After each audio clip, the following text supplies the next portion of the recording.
옛날에는 그런 거 안 쓰고도 농사 잘 지었어 라고 하시는 농가분들 많습니다. 근데 저도 100% 동의합니다. 흡수가 잘 되는 아미노산은 우리가 아까 뭐라고 부른다고 했죠? 유리아미노산 혹은 프리아미노, 영어로 이렇게 써 있다고 말씀을 드렸고요. 안녕하세요. 농사백단 조용욱입니다. 이번 시간에는 아미노산 편이고요. 아미노산 같은 경우에 요즘에 굉장히 많이 각광을 받고 있는 것 같아요. 그래서 아미노산 편을 준비를 해봤고, 아미노산이 어떻게 만들어지는지, 아미노산이 어떤 역할을 하는지, 그리고 아미노산 제품들 도대체 어떻게 골라야 되는지까지 알아보는 시간 가져보도록 하겠습니다. 네, 아미노산이 각광받고 있다고 했는데, 이 아미노산 같은 경우에는 총 한 20여 종이 있다고 알려져 있습니다. 근데 이 아미노산이 요즘에 각광을 받는 이유, 저는 이것 때문이라고 생각을 하는데, 아미노산은 각광을 받지 않았으면 좋겠어요, 저는 사실. 왜냐면 이제 기상 이슈가 굉장히 많이 있기 때문에 아미노산을 많이 쓰는 농가들이 늘어나고 있다고 생각이 들거든요. 아미노산 같은 경우가 이제 폭염, 폭우, 이상고온 이런 데 효과가 좀 있습니다. 근데 이제 뉴스 같은 거를 봐도 1년 전에 나오고 일주일 전에 나오고 이런 게 아니에요. 10분 전, 2일 전, 23시간 전. 제가 이 자료 만드는 10분 전, 2일 전, 23시간 전에 나온 뉴스 기사들입니다. 그만큼 이상고온이 정말 잦아졌고요. 이상고온이 너무 심해지다 보니까 아미노산도 지금 각광을 받고 있는 비료지 않나라는 생각이 들고 있습니다. 네, 아미노산의 효과 먼저 4가지 알아보도록 하겠습니다. 아미노산은요, 과실의 비대를 촉진하고 뿌리 생육을 촉진시키고요, 환경 스트레스를 개선시키고 비료 흡수를 증진시키는 효과가 있다고 합니다. 네, 3번 환경 스트레스 개선, 이게 굉장히 많이 각광을 받고 있기 때문에 아미노산이 집중적으로 판매되고 있는 시기다라고 이해를 해주셔도 될 것 같고, 기본적으로 아미노산을 공급하게 되면 과실의 비대, 뿌리의 생육, 그리고 전반적인 생육에 도움을 주기 때문에 또 비대기, 그리고 착색기 이런 때도 아미노산을 또 많이 넣어주시는 걸로 알고 있습니다. 그리고 비료 흡수 증진 같은 경우에도 결국에 이제 뿌리 생육이 증가하니까 뿌리가 잘 자라면 비료 흡수 잘 될 거지 않습니까? 그리고 아미노산 같은 경우가 또 킬레이트 효과가 또 있습니다. 따라서 뿌리 생육이 촉진돼서 비료가 흡수가 증진되는 것 이외에도 다른 양분들을 이렇게 킬레이트해서 뿌리로 잘 갖다주고 입으로 잘 갖다주는 효과가 있다라고 이해해 주셔도 될 것 같습니다. 근데요, 여기서부터 이제 중요한 거예요. 옛날에는 그런 거 안 쓰고도 농사 잘 지었어 라고 하시는 농가분들 많습니다. 근데 저도 100% 동의합니다. 왜 그러냐면요, 아미노산 같은 경우에는 질소, 황, 이 2가지 재료가 있으면요 만들 수 있는 거예요. 그러면 농가분들 이렇게 물으실 거 아닙니까? 너 지금 아미노산이 되게 각광받고 있다며, 그리고 아미노산 제품 좋으니까 지금 소개해 보려고 너 지금 영상 만드는 거 아니야? 일단은 야라는 지금 아미노산 제품이 없습니다. 그리고요, 아미노산 같은 경우에는 질소하고 황만 잘 공급하면 사실 아미노산을 만드는데 전혀 문제가 없습니다. 근데 도대체 왜 제가 아미노산 편을 하고 있냐? 아미노산 깔려고 하는 거냐? 아닙니다. 아미노산은요, 환경 변화로 인한 스트레스 개선, 생장 촉진, 기대 수확량 증가 이런 식으로도 말씀을 드릴 수 있지만, 제가 정말 중요한 이유를 한번 말씀드려 볼게요. 아미노산은 만들어지는 과정, 이 과정이 정말 중요한데요. 질소하고 황, 이 2가지 종류가 있으면은 아미노산 만들 수 있다고 말씀드렸잖아요. 그리고 이 아미노산은 자체로도 기능을 합니다. 식물에 어떤 영향을 주기도 하는데, 이 아미노산이 또 단백질을 만드는데 쓰이는 구성 요소다라고 이해를 해주시면 됩니다.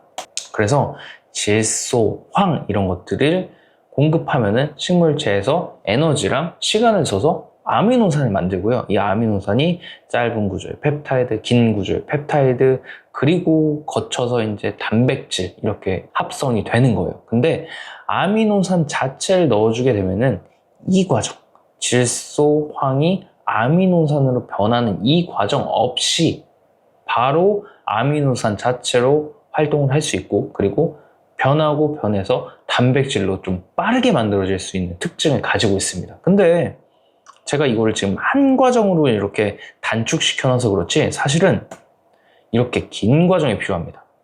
질소, 황이요, 어떤 물질로 변하고요. 이 물질로 변할 때 에너지가 쓰입니다. 그리고 또 다른 물질로 변하면서 에너지가 쓰이고 또 다른 물질로 변해서 에너지가 쓰입니다. 그러면서 아미노산이 만들어지는 겁니다.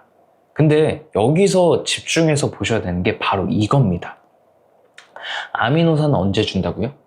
아미노산은 생육이 저하됐을 때, 그리고 환경 스트레스를 받아서 생육이 저하됐을 때, 이럴 때 주는 게 바로 아미노산입니다. 근데 질소하고 황을 주면 되지 않냐? 이게 논지였잖아요. 질소하고 황을 줬습니다. 아미노산을 만들려고요. 그런데 아미노산을 만들 때까지 아까 제가 이런 과정을 보여드렸잖아요. 이 과정에서 뭐가 쓰이죠? 에너지가 쓰입니다. 근데요, 에너지가 있어야 이 아미노산으로 변경을 할 텐데 지금 상황이 어떤 상황이죠? 생육이 저하되고 환경 스트레스 때문에 생육이 저하되고 이런 상황이에요. 그러니까 에너지가 별로 없어요. 따라서 질소랑 황을 아무리 많이 공급을 한다고 해도 바꿔줄 수 있는 에너지가 없고 시간이 또 오래 걸리는 겁니다. 그래서 아미노산을 넣어주실 필요가 있다라고 말씀드리는 거예요. 그리고 옛날에는 그런 거 안 쓰고도 농사 잘 지었어 하는 거 이해됩니다. 당연히. 뭐 생육이 불량한 경우에는 어쩔 수 없이 주셔야 될 상황도 물론 있으셨겠지만 환경 스트레스가 이렇게 심하고 환경 변화가 이렇게 심한 환경에서 옛날 분들은 농사를 짓지는 않으셨거든요. 따라서 이런 환경 스트레스, 환경 변화가 있는 상황에서는 아미노산이나 해조 추출물 같은 성분들을 이용하시는 게 굉장히 큰 도움이 됩니다. 따라서요, 제가 말씀드리는 거는 항상 언제나 쓰라 이런 개념으로 말씀드리는 게 아니라 생육이 좀 저하됐을 때 아미노산을 쓰시면 좀 많이 도움을 받으실 수 있습니다의 개념으로 접근하시는 걸 굉장히 많이 추천드리고 있는 상황입니다. 네. 그리고 이 아미노산을 직접적으로 공급하게 되면요, 아까 반대 상황하고 비교를 해볼까요? 우리 질소하고 황 같은 거를 공급하면은 어떤 물질을 거치고 그 물질을 거치면서 에너지가 쫙 사용이 되고 그 시간도 오래 걸린다고 말씀드렸잖아요. 근데 아미노산을 직접 공급하게 되면 상대적으로 에너지가 적게 소모가 되겠죠. 직접 그냥 그 물질을 줘버리니까요. 그리고 시간도 굉장히 아끼게 됩니다.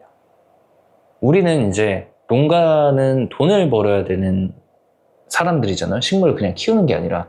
그렇다 보니까 이제 수확 시기도 굉장히 중요하고 해당 시기 동안 이 작물이 잘 안 커주면 굉장히 불안하단 말이에요. 그래서 이제 거기다가 이제 다른 비료도 사서 뿌리고 뭣도 뿌리고 하는 그런 기회비용들이 많이 생기는데 아미노산 자체를 넣어주게 되면은 수세 자체를 올릴 수 있게 되니까 아무래도 시간적인 부분에서도 굉장히 이점이 있다라고 말씀드릴 수 있을 것 같습니다. 네. 이 시간 같은 경우가 사실 질소하고 황을 줘가지고 아미노산을 만들면요, 수일 혹은 생육 상태가 안 좋으면 수주까지도 걸릴 수 있습니다. 근데 아미노산을 직접 넣어주게 되면은 분단이에요. 수분 혹은 수시간 안에 단백질까지 합성이 가능하다고 합니다. 그러니까 굉장히 빠른 효과를 낼 수 있다. 질소, 황을 공급해서 아미노산은 물론 만들 수 있지만 만드는 과정에서 에너지가 쓰이고 시간이 굉장히 많이 쓰이기 때문에 생육 상태가 안 좋은 때는 아미노산을 공급하는 것도 굉장히 좋은 방법이 될 수 있다라는 점 말씀드리고 싶어서 이렇게 자료를 만들었고요. 그러면 농가분들이 이렇게 물어보실 수 있을 것 같아요. 아미노산 주면 에너지도 덜 쓰고 생육 상태도 향상되는 거 알겠어. 근데 야, 너 보여준 거 보니까 단백질 만들려고 하는 거더만. 그럼 단백질 주면 어때? 그런데요, 이게 또 단백질 주면 저도 좋을 것 같은데 아미노산 이 중간 과정에 이제 펩타이드 그리고 단백질 이렇게 있는데 또 식물이 큰 건 또 흡수를 못한대요. 그 큰 게 뭐냐? 바로 단백질입니다. 단백질은 분자량이 크기 때문에요, 흡수가 안 돼요. 흡수가 적게 되는 것도 아니고 거의 안 됩니다. 얘는 그냥 흡수가 안 된다고 보시면 돼요. 근데 또 아미노산은 정말 잘 됩니다. 이렇게 잘 되는 아미노산을 우리가 보통 유리아미노산, 프리아미노 이렇게 부르기도 하고요. 그리고 이 중간에 있는 거 펩타이드 있잖아요. 이 펩타이드 중에서도 짧은 펩타이드는 좀 흡수가 잘 되고 긴 사슬 펩타이드는 또 흡수가 잘 안 되는 경향성이 있습니다. 그러면은 우리가 줘야 되는 거 아미노산 혹은 짧은 사슬의 펩타이드 요 두 개가 좀 효과가 있다라고 이해를 해주시면 되겠습니다. 단백질은 흡수가 안 되기 때문에 단백질 들어있는 거 주셔봤자 흡수 안 된다라고 이해해 주시면 될 것 같아요. 네, 그래서 좀 더 자세하게 한번 설명드려보면요. 흡수가 잘 되는 아미노산은 우리가 아까 뭐라고 부른다고 했죠? 유리아미노산 혹은 프리아미노, 영어로 이렇게 써있다고 말씀을 드렸고요. 유리아미노산보다는 흡수도가 좀 떨어져요. 왜냐면 좀 크니까요, 구조가. 근데 이제 흡수가 가능한 게 펩타이드 구조가 있는데, 이 펩타이드 안에서도 짧은 구조의 펩타이드만 흡수가 되고 긴 사슬 구조의 펩타이드는 흡수가 잘 안 된다. 그리고 단백질은 물론 너무 크기 때문에 흡수가 잘 안 된다라고 말씀드렸습니다. 네, 여기 3번까지 말씀을 드렸네요. 여기서 근데 알아두셔야 될 게 분자량이 작으면 작을수록 흡수가 잘 된다고 했습니다. 근데 항상 우리는 흡수가 잘 되는 비료를 항상 추천드렸죠. 근데요, 짧은 구조의 펩타이드도 흡수가 된다. 그리고 뭐 어느 정도 쓰인다 정도만 말씀드렸는데, 짧은 구조의 펩타이드 굉장히 중요한 역할을 또 합니다. 네, 짧은 구조의 펩타이드를 말씀드릴 건데요. 짧은 사슬 펩타이드라고도 해요. 이 짧은 사슬 펩타이드 같은 경우에는 흡수가 일단 가능합니다. 그리고 긴 사슬 펩타이드는 흡수가 불가능하다는 거 아까 말씀을 드렸죠. 그리고 짧은 사슬 펩타이드 자체로도 이용이 가능합니다. 이 자체로 이용 가능하다는 건 제가 조금 이따가 보여드릴 거고요. 그 짧은 사슬 펩타이드를요, 식물체 안에서 또 분해해서도 사용이 가능합니다. 이렇게 펩타이드가 있으면 이렇게 자르고, 이렇게 자르고, 이렇게 잘라가지고 세 가닥으로 나눠가지고 이렇게 필요한 부분에 또 보내주는 역할을 할 수도 있다는 거예요. 이것도 제가 조금 이따가 더 자세하게 한번 말씀드려 보도록 하겠습니다. 네, 여기에서 제가 말씀드리려고 말씀을 안 드렸는데, 짧은 구조의 펩타이드가 언제 도움이 되냐, 이 사진을 한번 보시겠어요? 이 사진에서 이렇게 니은자가 좀 비어 있잖아요. 여기가 이렇게 비어 있는데, 여기에다가 다 잘려져 있는 유리아미노를 넣어줘도 하나, 둘, 셋 해가지고 넣어줘서 단백질을 만들 수도 있습니다. 하지만요, 이렇게 생긴 짧은 구조의 펩타이드를 여기 탁 넣는다고 생각해 보세요. 이 안에 쫙 들어가면 한 번에 만들잖아요. 그러면요, 단백질 합성을 조금 더 빠르게 진행시킬 수 있는 특징도 가질 수 있게 됩니다. 그리고요, 이 짧은 사슬 펩타이드를 잘라서 사용할 수도 있다고 말씀을 드렸잖아요. 그래서 상대적으로 완효적인 이용에도 사용이 가능한 게 바로 짧은 사슬 펩타이드라고 말씀드릴 수 있겠습니다. 그리고 여기에 진짜 정말 중요한 말을 제가 좀 작게 써놨는데, 이거는 좀 뒤에서 또 자세하게 한번 설명드릴 건데, 우선 간단하게 설명을 드리면요, 이 아미노산이 체내에 많으면 식물 자체가 질소랑 황을 아미노산으로 만드는 과정 자체를 생략해버립니다. 많으니까요. 나 많으니까 안 만들어도 되잖아 이렇게 하고 태업을 해버려요. 아미노산을 만들라고 아미노산을 넣어줬더니만 아미노산이 많은 줄 알고 아미노산 안 만든다? 이러면 또 안 되는데, 그쵸? 근데 이제 짧은 사슬 펩타이드는 그런 과정이 없다. 아미노산이 많은지 잘 모른다, 식물이. 완효성이기 때문에. 네, 이거 정도만 말씀드리고 다음 페이지로 넘어가 보도록 할게요. 네, 그래서 농가분들이 이렇게 여쭤보실 겁니다. 그래, 네 말대로 식물 생육이 안 좋을 때는 좀 쓸 수 있겠다. 그리고 짧은 구조의 펩타이드랑 유리 아미노산 이거 쓰면 되게 좋겠네 라고 생각하시고 이제 농약방에 가시면 아미노산 제품이 저는 왜 이렇게 많은지 모르겠어요, 진짜. 저는 어떤 비료, 단일 비료 중에 이렇게 많은 종류가 있나 싶을 정도로 많은 게 아미노산 제품들이더라고요.